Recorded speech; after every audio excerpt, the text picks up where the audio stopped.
إن الحمد لله والصلاة والسلام على رسول الله محمد بن عبد الله. أما بعد، فأعوذ بالله من الشيطان الرجيم. بسم الله الرحمن الرحيم. إنما يوفى الصابرون أجرهم بغير حساب. وقال رسول الله صلى الله عليه وسلم: الحسن والحسين سيدا شباب أهل الجنة، أو كما قال عليه الصلاة والسلام. আলহামদুলিল্লাহ, সর্বপ্রথম সেই মহান রব্বুল আলামিনের দরবারে শুকরিয়া জ্ঞাপন করছি, যে মহান রব্বুল আলামিন আজ আমাদেরকে 1448 হিজরি মোতাবেক 10 মুহররম উপনীত হওয়ার তৌফিক দান করেছেন।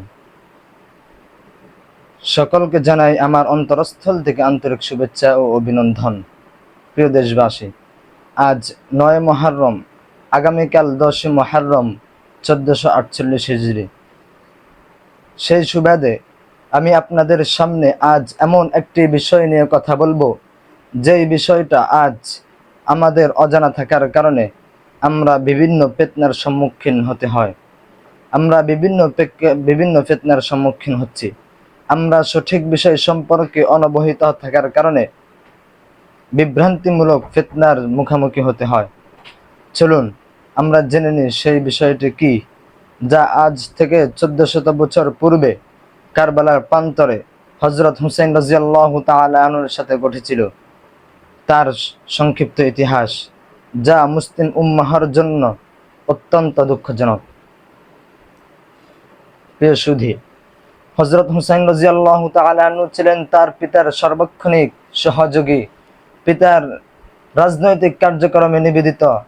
পিতার ইন্তেকালের পর কুফায় আর ভালো লাগছিল না, তাই তার বোন জয়নবকে নিয়ে মদিনায় চলে আসলেন। পিতার ইন্তেকালের পর ভাই হাসান খেলাফতের দায়িত্ব গ্রহণ করলেন, কিন্তু মুসলমানদের ভিতরে বিভেদ বাড়তে লাগলো। অপরদিকে তৎকালীন সময়ে রাষ্ট্র পরিচালনার ক্ষেত্রে সবচেয়ে যোগ্যতা সম্পন্ন ব্যক্তিত্বের অধিকারী ছিলেন হযরত মুআবিয়া রাদিয়াল্লাহু তাআলা আনহু। তাই তিনি ইসলামের স্বার্থে মুসলিমদের মাঝে অধিকার ও সংস্কার লক্ষ্যে তার খেলাফতের দায়িত্ব হযরত মুআবিয়া রাদিয়াল্লাহু তাআলা আনহুর কাছে স্থানান্তর করেন। তবে শর্ত করেছেন যে তার ইন্তেকালের পর এই দায়িত্ব পুনরায় আবার হাসান রাদিয়াল্লাহু তাআলা আনহু বা তিনার অনুপস্থিতিতে হুসাইন রাদিয়াল্লাহু তাআলা আনহু গ্রহণ করবেন। কিন্তু অনুতাপের বিষয় হলো, হযরত মুআবিয়া রাদিয়াল্লাহু তাআলা আনহু তার মৃত্যুর আগেই তার ছেলে ইয়াজিদের হাতে খেলাফতের দায়িত্ব দিয়ে দেয়। এখান থেকে সংকট শুরু হয়। এর আগে কিন্তু কোনো সংকট ছিল না। অতঃপর আমিরে মুআবিয়া 60 হিজরি শাবান মাসের 15 তারিখে মৃত্যুবরণ করেন। তার মৃত্যুর পর ইয়াজিদ সর্বশ্রেণীর সাহাবায়ে কেরাম ও বড় বড় ব্যক্তিবর্গ থেকে নিয়ে সাধারণ মুসলিমদেরকে তার হাতে বায়াত হওয়ার জন্য আহ্বান করলো। তো এই খবর হযরত হুসাইন রাদিয়াল্লাহু তাআলার কাছে পৌঁছার পর তিনি এই বিষয়টা মেনে নিতে পারলেন না। অর্থাৎ হযরত মুআবিয়া রাদিয়াল্লাহু তাআলা আনহু অনেক দূতদের মাধ্যমে তিনি হযরত হুসাইন রাদিয়াল্লাহু তাআলা হযরত মুআবিয়ার ছেলে হযরত ইয়াজিদ হযরত হুসাইন রাদিয়াল্লাহু তাআলার কাছে অনেক দূতদের মাধ্যমে তার কাছে খবর পৌঁছালেন। তখন হযরত হুসাইন রাদিয়াল্লাহু তাআলা আনহু মেনে নিতে পারলেন না, তিনি ইয়াজিদের হাতে বায়াত হওয়াকে অস্বীকার করলেন। এর কারণ হচ্ছে হযরত মুআবিয়া রাদিয়াল্লাহু তাআলা শর্তের খেলাপ করেছেন। তাই হযরত হুসাইন রাদিয়াল্লাহু তাআলা ইয়াজিদের খেলাফতের গুরুতর বিরোধিতা করেন এবং খুব তাড়াতাড়ি কুফাবাসী জেনে গেল যে ইয়াজিদের হাতে হযরত হুসাইন রাদিয়াল্লাহু তাআলা আনহু বায়াত হননি এবং হবেনও না। তিনি এখন মক্কায়। তখন তারা একের পর এক দূত ও চিঠি পাঠিয়ে হযরত হুসাইন রাদিয়াল্লাহু তাআলা আনহুকে আমন্ত্রণ জানাতে লাগলো। তাদের বক্তব্য একটাই ছিল যে আমরা শুধু আপনাকেই চাই, আমরা ইয়াজিদকে খলিফা মানি না। এভাবে তারা অনেক আবেগপূর্ণ, প্রায় 500 এর চেয়েও অধিক চিঠি তারা পাঠাতে শুরু করে। এই আবেদন দেখে হযরত হুসাইন রাদিয়াল্লাহু তাআলা আনহু দ্বিধাদ্বন্দ্বে পড়ে গেলেন। তিনি এখন কি করবেন? আবার সেখানকার অবস্থা না জানা থাকায় তিনি 4 মাস পর্যন্ত তিনি দ্বিধাদ্বন্দ্বে ছিলেন। অবশেষে তিনি কুফার অবস্থা আঁচ করার জন্য তার চাচাতো ভাই মুসলিম ইবনে আকিলকে কুফায় পাঠান। এরপর তিনি কুফায় সর্বপ্রথম মুসলিম ইবনে আউসাজার গৃহে আশ্রয় নিলেন এবং তিনি দেখলেন কুফাবাসীরা হযরত হুসাইন রাদিয়াল্লাহু তাআলার জন্য অধীর অপেক্ষা করছে। তাই তিনি এই সংবাদ হযরত হুসাইন রাদিয়াল্লাহু তাআলা এর কাছে পাঠান। হুসাইন রাদিয়াল্লাহু তাআলা চিঠি পেয়ে কুফায় যাওয়ার তোড়জোড় করলেন। পরিবার পরিজনকে এবং অন্যান্য সাহাবাই কেরাম তার আরো সহচর যারা ছিলেন তাদেরকে সাথে নিলেন মদিনা ছেড়ে কুফায় যাওয়ার জন্য। কিন্তু আব্দুল্লাহ ইবনে আব্বাস রাদিয়াল্লাহু তাআলা আনহু এবং আব্দুল্লাহ ইবনে ওমর রাদিয়াল্লাহু তাআলা আনহু অন্যান্য বড় বড় সাহাবাই কেরাম তাকে বারবার নিষেধ করলেন কুফায় না যাওয়ার জন্য। কিন্তু তিনি এই গাদ্দারদের চিঠি পেয়ে তাদের কথা না শুনে যাত্রা শুরু করলেন। অপরদিকে ইয়াজিদ হুসাইনের আগমনের কথা শুনে আব্দুল্লাহ ইবনে জিয়াদকে কুফায় গভর্নর হিসাবে নিয়োগ দেন, যিনি বসরার শাসনকর্তা ছিলেন। অতঃপর ইবনে জিয়াদ নিরাপত্তার স্বার্থে কুফার বিশিষ্ট নেতা হানি ইবনে উরাওয়ার গৃহে এসে উঠেন। হানি ছিলেন আমিরুল মুমিনিন হযরত আলী রাদিয়াল্লাহু তাআলা এর একজন বিশ্বস্ত সহচর। তার সাথে তিনি জামাল ও সিফিন যুদ্ধে শরীক ছিলেন। তো হানি ইবনে উরাওয়ার গৃহে আসার আগেই প্রায় 12,000 লোক তার হাতে বায়াত হলেন হুসাইন রাদিয়াল্লাহু তাআলা আনহুর পক্ষে। হানি ইবনে উরাইয়ার গৃহে কুফার বিশিষ্ট লোকেরা এক বাক্যে বলল যে ইমাম বলতে হযরত হুসাইন রাদিয়াল্লাহু তাআলা আনহু এখানে আসার সঙ্গে সঙ্গে আমরা তার হাতে বায়াত হয়ে ইয়াজিদের বিরুদ্ধে অবস্থান নিব। অবশেষে ইবনে জিয়াদ অবগত হতে পারলেন যে কুফাবাসীরা আস্তে আস্তে হযরত হুসাইনের পক্ষে হয়ে যাচ্ছে। এইভাবে তখন তিনি তদন্ত করলেন কে সে যে এইভাবে পরিবর্তন ঘটালো, কে তৈরি করলো এই পরিবেশ। এই সব কিছুর মূল যে হুসাইনের দূত মুসলিম ইবনে আকিল। এই বিষয়টা আগেই তাকে জানানো হয়েছিল, এখন দেখলেন নিজের স্বচক্ষে। যত ক্ষোভ সব গিয়ে পড়ল মুসলিম ইবনে আকিল ও তার আশ্রয়দাতার উপর। তখন ইয়াজিদ 3000 দিরহাম দিয়ে তার এক চতুর গোলামকে বলল, তুমি বিনদেশী সেজে আহলে বায়াতের প্রেমিক সেজে মুসলিমকে খুঁজে বের করো, তার কাছে বায়াতের ভান করো, নাও এই থলেটা নাও, বলবে সামান্য উপহার। এভাবে মুসলিম ইবনে আকিলকে খুঁজে বের করো এবং খুঁজে বের করো কে তার আশ্রয়দাতা। তারপর ইবনে জিয়াদের গোয়েন্দা ছদ্মবেশে খুঁজে বেড়াতে লাগলো মুসলিম ইবনে আকিলের অবস্থান। এভাবে সে শেষ পর্যন্ত কুসফল হলো এবং ইবনে জিয়াদ মুসলিম ইবনে আকিলের গোপন আশ্রয়দাতা হানিকে বন্দী করার নির্দেশ দিল। অতঃপর বিভিন্ন কৌশল অবলম্বন করে তাকে ধরল এবং হানিকে বিপুলভাবে জোর করছিল মুসলিমের সংবাদ দিতে। কিন্তু তিনি না দেওয়ায় ইবনে জিয়াদ পুলিশ পাঠিয়ে মুসলিমকে হানির গৃহ থেকে বন্দী করার নির্দেশ দিল। এরপর মুসলিমের লোকজন পুলিশদেরকে এড়িয়ে বিক্ষোভ মিছিল করে তখন ইবনে জিয়াদের গৃহকে ঘেরাও করলো। তখন ইবনে জিয়াদ উপস্থিত জনতার সামনে ভাষণ দিয়ে তাদেরকে বিভিন্ন জিনিসের প্রতি লোভ লাগাতে শুরু করলো। আস্তে আস্তে সরে গেল এই মুসলিম ইবনে আকিলের লোকজন। অবশেষে জিয়াদের লোকজন তাকে বন্দী করলো, ইবনে জিয়াদের লোকজন তাকে বন্দী করে ফেললো। এখানে কিন্তু কুফাবাসীরা অত্যন্ত গাদ্দারি করলো।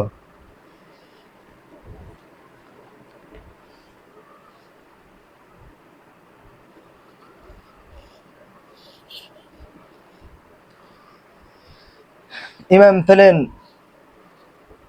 প্রথম দুঃসংবাদ কবি ফরাজদাকের কাছে। হযরত হুসাইন রাদিয়াল্লাহু তাআলা এর সময় কোথায়? আমরা আগেই বলেছি তিনি ইরাকের পথে। মুসলিমকে হত্যা করার একদিন আগেই তিনি মক্কা থেকে বের হয়েছিলেন। কুফার এই বিপজ্জনক গাদ্দারি পরিস্থিতি এবং চাচাতো ভাই মুসলিম ইবনে আকিলের হত্যার খবর তখনও তিনি কিছুই জানেন না। ঠিক তখনই পথে তার সাথে কবি ফারাজদাকের দেখা হয়। তিনি কুফাতেই ছিলেন, বেরিয়েছেন মুসলিম ইবনে আকিলকে হত্যা করার আগে। হযরত হুসাইন তাকে দেখে বলল, কোথায় যাচ্ছ হুসাইন? হযরত হুসাইন তাকে দেখে বলল, কোথায় যাচ্ছ ফারাজদাক? তখন তিনি বললেন, আমি তো কুফা থেকে আসছি। তখন হযরত হুসাইনকে তিনি আবার জিজ্ঞেস করলেন যে, তুমি কোথায় যাচ্ছ? তখন তিনি বললেন, আমি তো কুফায় যাচ্ছি। একটা সমস্যা। হুসাইন রাদিয়াল্লাহু তাআলা আনহুকে ফারাজদাক বলল, তুমি ওখানে যেও না, তোমার জন্য ওখানে কোনো নিরাপত্তার ব্যবস্থা নাই। তখন হযরত হুসাইন রাদিয়াল্লাহু তাআলা আনহু চিঠিগুলো দেখালেন যে, তুমি দেখো এই চিঠিগুলো, আমার কাছে অত্যধিক চিঠি আসছে। তখন ফারাজদাক বলল, আরে চিঠি তো তোমার কাছে আসছে ঠিক, কিন্তু সেখানে তো তোমার জন্য এখন নিরাপত্তার কোনো ব্যবস্থা নাই। মুসলিম ইবনে আকিল তো হত্যা হয়েছে। অবশেষে তিনি আরো বিভ্রান্তিতে পড়ে গেলেন। এমন সময় হযরত হুসাইন রাদিয়াল্লাহু তাআলা আনহু এই দূত পাঠানোর সিদ্ধান্ত নিলেন যে, কবি ফারাজদাক তো বলল আসলে সত্যি কিনা। তখন তিনি দূত পাঠানোর সিদ্ধান্ত নিলেন কুফার অবস্থা খোঁজ করার জন্য। ওবাইদুল্লাহ ইবনে জিয়াদ হুসাইন রাদিয়াল্লাহু তাআলা আনহু কুফার নিকটবর্তী হওয়ার খবর পেয়ে কুফার প্রবেশপথে কঠিন পাহারা বসালো। না কেউ বেরোতে পারছিল, না কেউ ঢুকতে পারছিল। কিন্তু দূত কুফায় পৌঁছার আগে হুসাইন ইবনে তামিম আত্তাহাবির হাতে বন্দী হলো। সে তাকে ইবনে জিয়াদের কাছে কুফায় পাঠিয়ে দিল। ইবনে জিয়াদ তাকে নির্মমভাবে হত্যা করলো।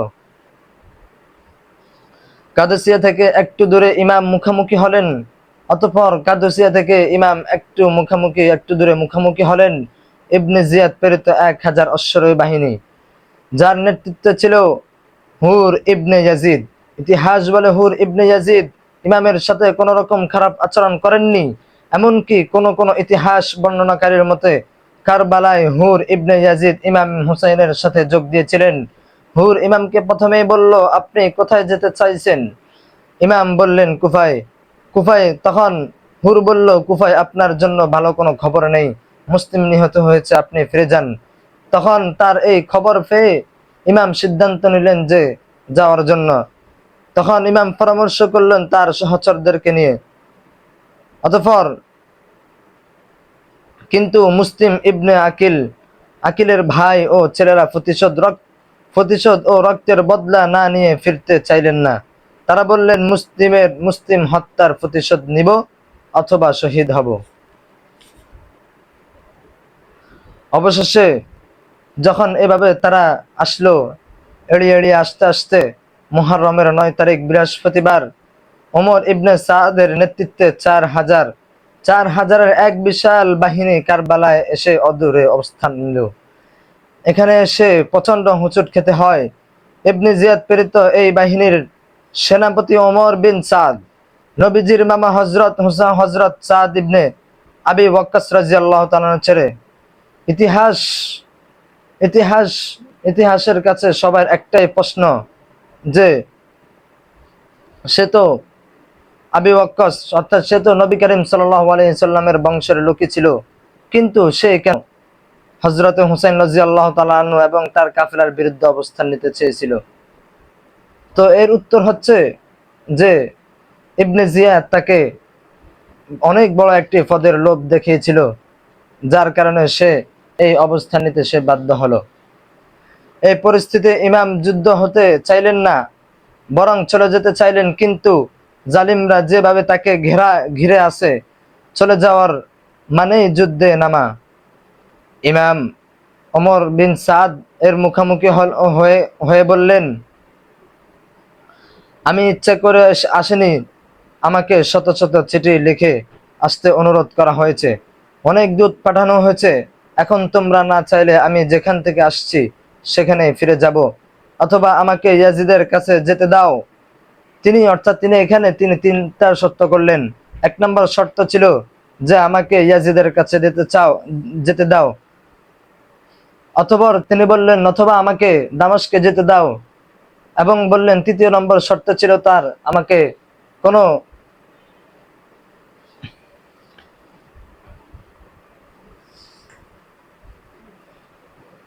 তিনি বললেন আমাকে কোনো সীমান্তবর্তী এলাকায়, শর্ত দিলেন আমাকে কোনো সীমান্তবর্তী এলাকায় যেতে দাও, আমি সেখানে বিন্দেশীদের সাথে যুদ্ধ করে শহীদ হব। এভাবে 9 মুহররম তাদের এভাবে আস্তে আস্তে যুদ্ধের চুক্তি হলো। ইমাম হুসাইন তাদের থেকে এড়িয়ে আসতে তাদেরকে বললেন, কিন্তু তারা কোনোভাবে মানল না।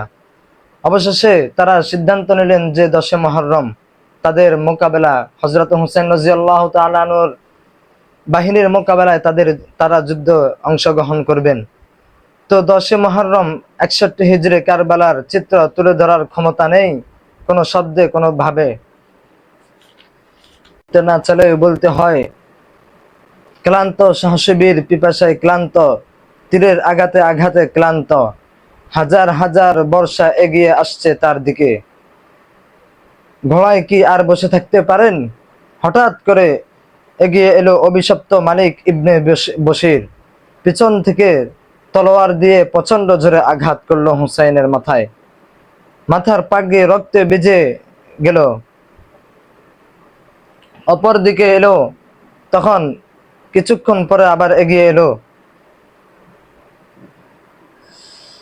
জুরআ ইবনে শুরাইক আত-তামিমি। তলোয়ার দিয়ে আঘাত করলো প্রচন্ড জোরে তার ডান কাঁধে, তারপর আবার বাম কাঁধে আঘাত করলো। আবার এগিয়ে এলো সিনান ইবনে আনাস, বর্ষা দিয়ে আঘাত করলো ভীষণ জোরে, প্রচন্ড জোরে। ইমাম জমিনে পড়ে গেলেন, চিত হয়ে পড়ে গেলেন। তখন অভিশপ্ত সামির এসে আঘাতের পর আঘাত, এভাবে প্রায় 12টা আঘাতে দেহ থেকে মাথাটা বিচ্ছিন্ন করে বর্ষায় গেথে উঁচিয়ে ধরে নরকীয় উল্লাসে মতে ওঠে। এবং এভাবে তারা আনন্দ উল্লাস করতে করতে হযরত ইয়াজিদের কাছে নিয়ে যায়। হযরত ইয়াজিদ, তারা তো মনে করছে যে হযরত ইয়াজিদের কাছে যদি আমরা নিয়ে যাই তাহলে হযরত ইয়াজিদ আমাদেরকে পুরস্কার দিবেন। কিন্তু তারা যখন নিয়ে গেলেন, হযরত ইয়াজিদ অত্যন্ত দুঃখ প্রকাশ করলেন। তাদেরকে বললেন যে তোমরা এটা কি করলে? আমি তো এতটুকু আমি ইচ্ছা করিনি, তোমরা আগে আমাকে জানাতে। কিন্তু ইবনে জিয়াদ তাকে কোনোভাবে জানাতে সুযোগ দিল না। ইবনে জিয়াদ মূলত এখানে কেউ কেউ বলেন যে আমরা যারা সঠিক বিষয় এখনো জানতে পারিনি, অনেকে বলে যে এখানে ইয়াজিদের হাত খুব বেশি, সেটা আমরা ধরেও নিতে পারি, কারণ সে যেহেতু পরবর্তীতে তাদের বিরুদ্ধে কোনো অবস্থান নিল না। কিন্তু এটা কোনো আমরা তার মনের ইচ্ছা অনুযায়ী আমরা তার বাহ্যিক কার্যক্রম অনুযায়ী বলছি, কিন্তু তার অন্তরে কি ছিল সেটা আমরা এখনো আল্লাহ তাআলা ছাড়া আর কেউ জানেন না। তো এখানে মূলত সবচেয়ে বেশি হাত ছিল হুসাইনের, শহীদের ব্যাপারে হাত ছিল ইবনে জিয়াদের। ইবনে জিয়াদ কিছুতেই তাকে ছাড়লেন না। তো আমাদের জন্য কর্তব্য হলো আমরা কখনো যেন কাউকে কোনো গালমন্দ না করি। কোনো ইয়াজিদ, কারণ তার আল্লাহ তাআলা হয়তো তার এই গুনাহকে হয়তো মাফ করে দিতে পারেন, তাই আমরা তাদের বিরুদ্ধে কলম না ধরে মুখে মন্দ কোনো গালমন্দ না করে আমরা আমাদের অবস্থায় থাকব। আর আমরা শুধু আগামীকাল যখন 10 মুহররম চলে আসবে, 10 মুহররম আমরা হযরত হুসাইন রাদিয়াল্লাহু তাআলা আনহুর জন্য আমরা দোয়া করব, বেশি বেশি ইস্তিগফার করব। আমিন ওয়া আখিরু দাওয়ানা আলহামদুলিল্লাহি রাব্বিল